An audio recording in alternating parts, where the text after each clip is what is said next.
cosmopolite.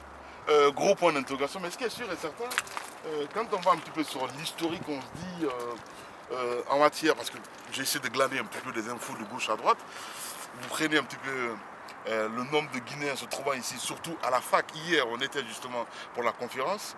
C'est juste extraordinaire. Et Moussa me parlait tout à l'heure aussi de l'histoire comment dire ça, de ce boulevard. Le boulevard Jean Jaurès. Donc à voir de plus près, c'est le plus grand, tu m'as dit. Le plus grand boulevard rectiligne de la France, voilà. Troisième de l'Europe. Le plus grand boulevard rectiligne de la France. Vous vous rendez compte? C'est juste extraordinaire. Et Grenoble aussi, c'est l'histoire, j'ai envie de dire. Parce que hier, quand on parlait, tu me disais qu'il y a des villes derrière ces montagnes-là. Il y a des villes sur les montagnes. Sur les montagnes. Derrière encore sur les montagnes. Il y a des montagnes encore derrière ces montagnes qui sont plus. C'est extraordinaire.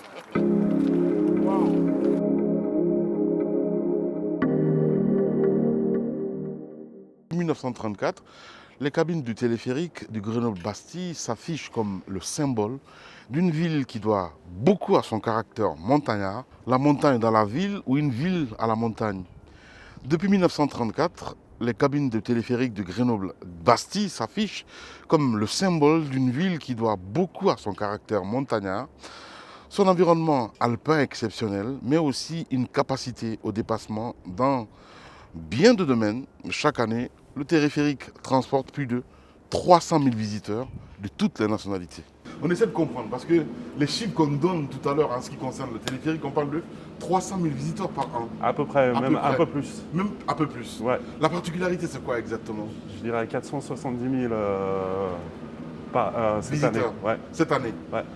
Et c'est des touristes, c'est des Grenoblois. Comment ça se passe exactement? C'est tout. C'est tout. Grenoblois, Ouais. il y a pas mal d'abonnés. Il y a aussi, comment ça s'appelle, en fait, c'est international. D'accord. Donc, en fait, on a les Allemands, on a les Anglais, on a les Américains, on a les Russes, on a, voilà quoi. Donc, on touche toute la planète. Ouais. Voilà. Et si on vous demandait de définir Grenoble, qu'est-ce que vous diriez peut-être en 2 mots? En 2 mots, Grenoble, ville écologique. Ok. Voilà, donc à taille humaine. Donc, c'est pas très grand, c'est pas trop petit, beaucoup d'espaces verts. Beaucoup de, comment ça s'appelle, de vélos. Ouais. Donc oui, c'est quand même une chouette ville. Alors, vous êtes là, vous gérez un petit peu le téléphérique. Oui. Des contraintes, ça existe forcément. Les contraintes Ouais. sur le téléphérique. Ouais. Alors je pourrais vous dire, le seul ennemi qu'on a pour l'exploitation du téléphérique, c'est le vent et les orages. Le vent et l'orage. Et les orages. Donc on est hyper pointueux là-dessus sur la météo. Ok. Parce que voilà, pour la sécurité, c'est hyper important. Ouais. Ben, c'est vrai qu'avec le changement climatique, on sent déjà la différence. Donc il y a beaucoup de jours où il y a beaucoup plus d'orages, beaucoup plus de vent. Donc c'est vrai que des fois on est amené à arrêter Ouais. le temps que ça se calme.